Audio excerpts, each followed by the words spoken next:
안녕하세요. KJSO 2020 2단계 온라인 교육 물리 첫 번째 시간입니다. 이번 시간에는 속도의 분해와 합성, 상대 속도, 운동량 보존 법칙, 충돌에 대해 공부하도록 하겠습니다. 우선 속도에 대해서 알아보도록 하겠습니다. 이미 우리가 앞에서 힘의 합성을 공부할 때 스칼라와 벡터량에 대해서 공부를 했었는데요. 그 중에서도 벡터는 크기와 방향을 동시에 갖는 양으로 대표적인 물리량으로 속도, 변이, 가속도, 힘, 운동량 등이 있습니다. 다시 한번 복습하자면 벡터를 문자로 나타낼 때는 위에 화살표 기호를 쓰거나 이탈릭 볼드체로 굵게 쓰는 것으로 문자를 나타낼 수 있습니다. 이러한 벡터의 크기를 나타낼 때는 절대값으로 나타내거나 이탈릭체로 기울여져서 쓰는 걸로도 나타냅니다. 벡터를 표시할 때는 화살표를 사용하는데요. 이때 화살표의 길이는 그 벡터의 크기를 나타내며 화살표의 방향이 벡터의 방향입니다. 속도는 시간분의 변이를 속도라고 하며 이를 기호로 나타내면 V벡터로 나타내고 델타 T분의 델타 S 변이 일정한 시간 동안 변이의 변화량을 나타내는 값입니다. 두 벡터가 똑같다, 동등하다라고 하는 것은 크기가 같고 방향이 같을 때를 말합니다. 오른쪽 그림 3.2에 보이는 것과 같이 벡터의 길이, 화살표의 길이가 모두 동일하고 방향도 모두 동일하면 이 4개의 벡터는 모두 동일한 벡터입니다. 두 벡터 A, B가 동일하다라는 걸 기호로 나타내면 A 벡터는 B 벡터이다와 같이 나타낼 수 있습니다. 벡터를 덧셈하는 방법도 우리가 앞에서 힘의 합성에서 모두 공부했는데요. 다시 보면 A벡터와 B벡터의 합이 되는 R벡터는 평행사변형법이나 삼각형법으로 나타낼 수 있습니다. 더하고자 하는 두 벡터의 시작점을 일치시킨 후에 그 벡터와 나란하게 평행사변형을 그려서 두 벡터의 시작점과 대각선을 연결한 이 벡터가 두 벡터의 합벡터인 R벡터가 되겠습니다. 이 빨간 대각선의 길이가 합벡터의 크기, 이 방향이 합벡터의 방향이 됩니다. 이는 삼각형법으로도 나타낼 수 있고요. A벡터와 B벡터의 합은 B벡터와 A벡터의 합과 동일합니다. 즉, 뒤집어서 더하더라도 순서에 상관없이 덧셈의 결과가 동일한데요. 이로 인해 우리는 벡터 덧셈에서 교환 법칙이 성립한다고 이야기하고 있습니다. 음의 덧셈이라고도 얘기할 수 있는데 벡터 A에 더했을 때 그 합이 0이 되는 벡터, 즉 벡터 A와 마이너스 A 벡터는 크기는 동일하지만 서로 반대 방향을 나타내는 벡터를 말합니다. A 벡터에 마이너스 A 벡터를 더하면 0이 되는 것이죠. A 벡터와 마이너스 A 벡터는 크기는 동일하고 방향은 서로 반대인 벡터를 의미하게 됩니다. 이 음의 덧셈을 우리는 벡터의 뺄셈으로 활용할 수 있는데요. A벡터 빼기 B벡터는 A벡터에 마이너스 B벡터를 더하는 것과 동일합니다. 벡터의 스칼라 곱은 벡터의 스칼라 숫자 정수를 곱할 때를 말하는데요. 이때 A벡터의 n배한 B벡터의 크기는 m의 정수배 A벡터의 크기의 곱으로 나타낼 수 있습니다. 이때 B벡터의 방향은 m의 값에 따라 달라지는데 m이 양수이면 A벡터와 동일한 방향을 가지게 되고요. m이 음수이면 A벡터와 반대 방향을 의미하게 됩니다. 예를 들어 A벡터가 이만큼일 때 2a라는 벡터는 A벡터의 길이는 2배, 방향은 A벡터와 똑같은 방향입니다. 반면에 마이너스 2a 벡터가 되면 A벡터와 길이는 2배, 방향은 A벡터와 정반대 방향임을 알 수 있습니다.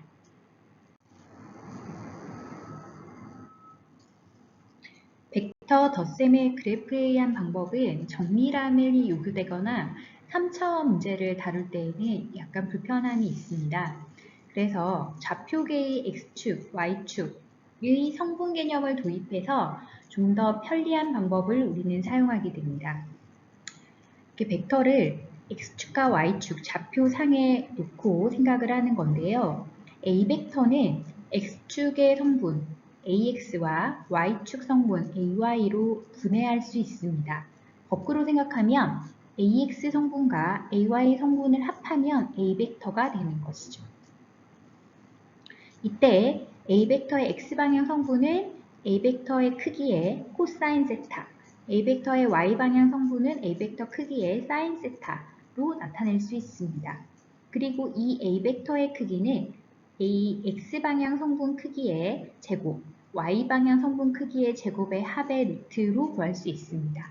이는 피타고라스 정리를 생각하면 되겠습니다.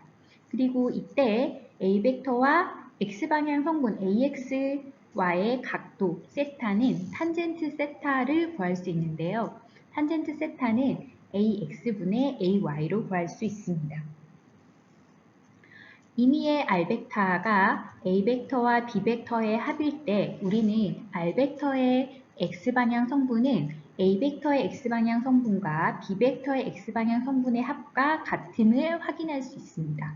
또 r벡터의 y방향 성분은 a벡터의 y방향 성분과 b벡터의 y방향 성분과 같음도 확인할 수 있습니다. 이를 잘 이용하면 훨씬 편리하게 물리적인 상황을 해결할 수 있게 됩니다.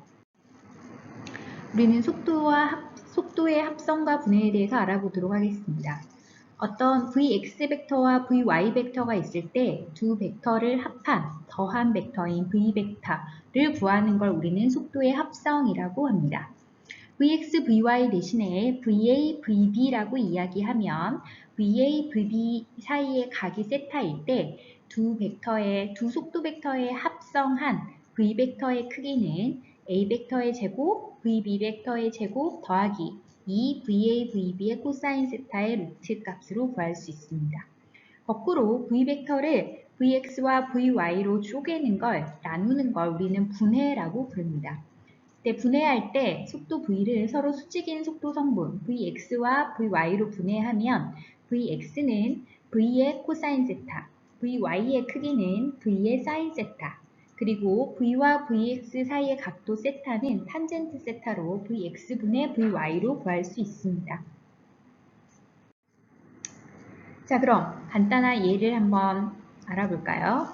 그림에서처럼 산속에서 길을 잃은 조난자에게 비행기가 비상식량을 떨어뜨리려고 한다. 구조기의 고도는 처음에 100m이고 수평방향 속력은 40m/s이다. 첫 번째, 비상식량 상자가 떨어지는 수평거리를 구해보도록 합시다. 이것은 우리가 다 배웠듯이 등가속도 운동방정식을 통해서 구할 수 있습니다. 수평거리를 알기 위해서 우선 낙하하는 데 걸린 시간을 알아야 되는데요. 걸린 시간을 알기 위해서 Y방향 운동을 분석해 보도록 하겠습니다. 우리가 등가속도 운동방정식에서 S는 V0t 플러스 2분의 1 AT제곱 기억하시죠? 그걸 Y방향에 적용시키도록 하겠습니다. 그러면 처음에 Y의 위치, 나중에 Y의 위치를 잡아서 우리가 이 식의 값을 대입하면 되겠습니다. 그러면 걸린 시간이 4.52초가 나옴을 알 수 있습니다. 이 시간 동안 수평거리를 구하는 거니까 X방향으로 등속도 해서 등속운동을 해서 떨어지는 수평거리를 구할 수 있습니다. 그러면 S는 V0X, X방향의 속도의 시간을 곱하면 되니까 V0X의 속도가 40m, 시간이 4.52초를 대입하면 수평방향 거리가 181m가 됨을 알 수 있습니다. 그리고 상자가 지면에 도달할 때의 속도 성분을 생각을 해보도록 하겠습니다. 상자가 지면에 도달할 때의 속도 성분은 Vx, X방향 속도는 얘의 속도 V0에서 코사인 세타를 곱해주면 됩니다. 그래서 40에 지면에 도달하는 순간이기 때문에 코사인 0도 되면 40m/s가 되고 Y방향은 등가속도 운동을 하니까 Y방향의 속도는 V0t 플러스 2분의 플러스 AT V0 플러스 AT식을 써서 구하면 처음에는 sin 0도에서 값이 0이 되고 계산하면 앞에서 구했던 4.52초를 대입해서 계산하면 마이너스 44.3m/s가 나옴을 알 수 있습니다. 이때 x와 y의 부호가 다른 것은 x는 처음 운동 방향을 플러스로 했을 때 계속해서 플러스로 나갔던 거고 y방향의 속도는 윗방향을 플러스로 잡았을 때 얘가 지면에 도달할 때는 아랫방향으로 움직이고 있었음을 설명해 주는 값입니다. 그리고 상자가 지면에 도달할 때의 각은 탄젠트로 구할 수 있죠. 탄젠트 세타는 vx분의 vy 해서 플러스 마이너스 값을 그대로 대입하면 탄젠트 세타가 마이너스 1.11이 되는 세타 값을 구하면 되겠습니다. 다음은 상대 속도에 대해서 알아보도록 하겠습니다. 관찰자가 어떻게 운동하느냐에 따라서 관찰하는 물체의 운동이 다르게 관찰이 됩니다. 다르게 관찰이 되기 때문에 우리는 운동을 다르게 표현하게 되는 거죠. 여기 오른쪽에 있는 그림을 보면 같은 에스컬레이터 위에 있는 사람이 앞에 있는 사람을 관찰할 때와 에스컬레이터 위에 있지 않은 관찰자가 운동하는 이 남자를 관찰할 때 두 사람이 관찰하는 운동의 모양이 다릅니다. 이를 표현하기 위해서 우리는 벡터를 사용하는데요. 우선 벡터를 나타낼 때 우리가 이제 아래 첨자를 두 개를 쓰게 될 겁니다. 여기 R 벡터에 LE라고 쓰여져 있으면 뒤쪽에 쓰여져 있는 게 관찰자입니다. 앞에가 운동하는 물체라고 생각하면 되겠습니다. 즉 RAE라고 하면 E가 측정한 자동차 A의 위치입니다. 자동차 A는 지구에 대해서 고정된 좌표계로 생각하면 됩니다. 일반적으로 자동차가 얼마로 움직인다라고 할 때 우리는 지구가 정지해 있다고 생각하기 때문에 그때의 값이라고 생각하면 되겠습니다. RBE는 E가 측정했을 때 B의 위치를 말합니다. R 벡터는 위치를 말하는 벡터거든요. RAB는 자동차 B가 관찰했을 때 A의 위치를 말한다고 이해하면 되겠습니다. 이 위치 벡터를 우리가 시간에 따라서 나누게 되면 속도 벡터가 되게 됩니다. 그래서 이를 속도 벡터로 나타내면 이와 같이 나타낼 수 있습니다. 즉 B가 A를 관찰했을 때 B가 본 A의 물체의 속도는 즉 정지해 있는 지구에서 본 A의 속도에서 정지해 있는 지구 E에서 본 B의 속도를 빼주면 됩니다. 그래서 상대 속도는 쉽게 말하면 상대방의 속도에서 관찰자의 속도를 빼주는 걸로 이해하면 조금 더 생각하기 쉬울 수 있습니다. 자, 그럼 간단한 예제를 풀어보도록 하겠습니다. 그림에 있는 배가 강물에 대해 시속 10km로 넓은 강을 건너려고 북쪽으로 머리를 향해 가고 있다. 강물은 동쪽으로 시속 5km/h의 등속으로 흐르고 있고 이때 강둑에 있는 정지해 있는 관찰자가 측정한 배의 속도를 구하라 입니다. 자, 어떻게 할 수 있을까요? 자, 이는 처음에 여러분이 방향을 어떻게 잡느냐의 문제인데 여기에서 우선 이 첫 번째 벡터식을 잘 보기 바랍니다. 이 식만 세울 수 있으면 여러분이 하는 모든 걸 다 끝이 납니다. 자, 이 식의 의미는 VBR, 이때 R은 강물을 얘기하는 거고 B는 배, E는 지구를 얘기하는 겁니다. 즉 강물에서 흐르는 강물이 본 배의 속력은 정지해 있는 지구가 본 배의 속력 빼기 정지해 있는 지구에서 본 강물의 속력입니다. 자, 그러면 이 문제에 나와 있는 조건을 찾아보면 처음에 배가 강물에 대해 시속 10으로 움직이고 있다. 이 말은 배가 강물에 대해서 누가 관찰했을 때 강물이 배를 관찰했을 때 강물에 대해서 배가 10으로 움직이고 있더라. 즉 VBR의 값이 10km/h란 얘기입니다. 그리고 얘는 방향이 여기에 있는 것처럼 배가 움직이는 방향은 북쪽입니다. 북쪽으로 향해 가고 있는 거니까. 그 다음에 강물은 동쪽으로 시속 5로 움직이고 있더라. 강물은 정지해 있는 지구에서 봤을 때 동쪽으로 5로 움직이고 있다는 말이기 때문에 VRE의 값이 5km/h란 얘기입니다. 그럼 우리는 뭘 구해야 되냐면 정지해 있는 지구, 강둑에 있는 지구에서 본 배의 속도, 즉 VBE를 구하면 되겠습니다. 이 식에서는 VBE는 VBR과 VRE의 합입니다. 합벡터를 구하면 되니까 이 오른쪽 그림의 화살표 빨간색 화살표에다 보면 VBE를 구하면 되는 거죠. 그래서 이 길이는 피타고라스로 구할 수 있고 방향은 탄젠트 세타로 구할 수 있습니다. 자, 다음은 운동량입니다. 물리에서 물체가 운동하고 있는 정도를 나타내는 물리량을 운동량이라고 부릅니다. 운동량은 대단히 정확하게 정의할 수 있는데요. 천천히 움직이는 커다란 공룡은 큰 운동량을 가졌다고 얘기하고 속력이 매우 빠른 아주 작은 총알도 큰 운동량을 가진다고 얘기합니다. 그래서 우리는 운동량은 질량과 속도에 의존하는 값임을 이해할 수 있습니다. 그래서 속도 V로 움직이는 질량 M이 물체의 운동량은 질량과 속도의 곱으로 정의합니다. 즉, 운동량 P는 질량 M 곱하기 속도 V로 나타내어지고 이때 속도가 벡터량이기 때문에 운동량도 벡터량에 해당합니다. 그리고 운동량의 단위는 질량과 속도의 곱이므로 질량의 단위인 킬로그램, 속도의 단위인 미터/세크로 나타내면 되겠습니다.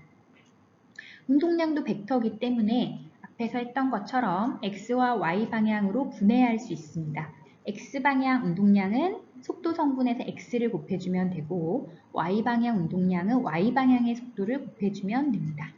그리고 이 운동량은 운동에너지와도 연관성이 있는데요. 운동에너지 2분의 1 mv제곱은 운동량 제곱을 2m으로 나눠주면 됩니다.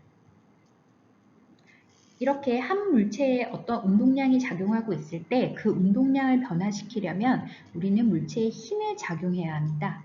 이는 우리가 이제 경험으로도 알 수 있는데 정적으로도 증명할 수 있습니다.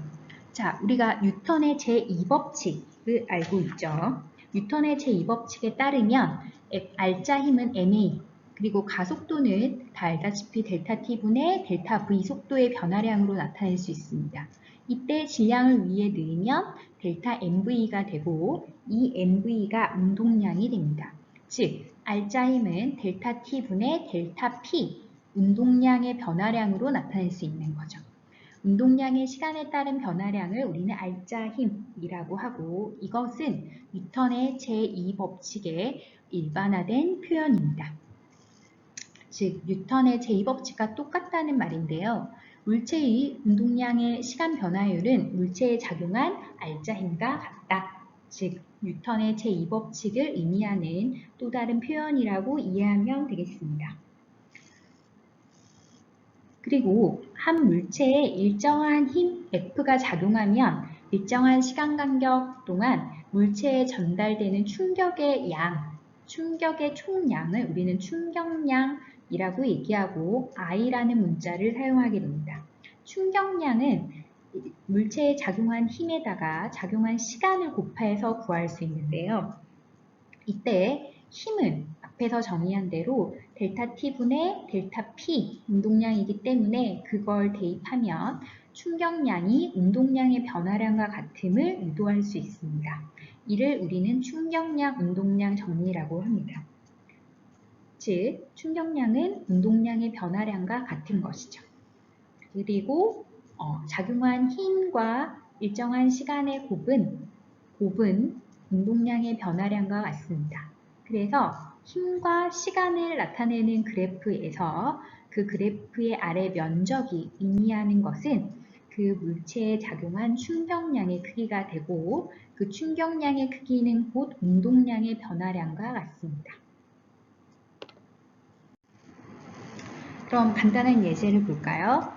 자동차 충돌 시험에서 질량 1500km의 자동차가 벽과 충돌하면 다시 자동차가 튕겨져 나오게 됩니다. 자동차의 처음과 낮은 속도는 처음에 들어가는 방향을 우리가 마이너스로 잡았네요. 마이너스 15m/s, 나중에 튕겨 나오는 방향을 플러스 2.6m/s라고 하였습니다. 충돌이 0.15초 동안 지속된다면 충돌로 인해 차에 전달된 충격량과 차에 작용한 평균 힘 크기 방향을 구하라는 문제입니다. 그림을 그려서 생각해보면 좀 더 생각이 쉽죠. 자, 그러면 첫 번째, 충돌로 인해 차에 전달된 충격량은 앞에서 충격량, 운동량 정리에 의해서 구할 수 있는데요. 충격량은 운동량의 변화량과 같다. 그래서 충돌하기 전의 운동량, 벽은 어차피 정지해 있었으니까 자동차의 운동량, 그 다음에 충돌 후에 자동차의 운동량, 그 변화량, 운동량의 변화량의 크기가 충격량과 같습니다. 그리고 차에 작용한 평균 힘의 크기는 뉴턴의 제2법칙을 돌려보면 평균 힘은 운동량의 변화량을 시간 델타 t로 나누면 됩니다. 그러면 평균적으로 저 차에 작용한 힘의 크기가 이 정도라는 걸 알 수 있습니다. 우리는 이를 이용해서 생활 곳곳에서 잘 사용하고 있는데요. 가장 대표적으로 자동차 충돌을 예로 들 수 있습니다.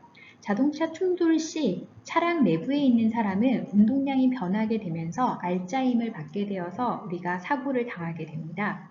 근데 알짜 힘은 운동량 변화와 시간 간격의 비라는 걸 앞에서 우리가 공부했죠. 그렇기 때문에 똑같은 운동량 변화도 작용하는 시간을 길게 하면 알짜 힘이 작아지게 할 수 있습니다. 우리가 자동차에 사용하는 안전벨트, 에어백, 자동차 범퍼 등의 자동차 구조는 사람이 작용하는 시간을 길게 하여 사람에게 작용하는 힘을 줄여주는 역할을 수행합니다. 그래서 주로 안전장치로 사용되죠. 다음은 운동량 보존 법칙입니다. 오른쪽 그림을 살펴보면 충돌 전에 두 입자의 속도는 크기가 같고 방향은 반대입니다.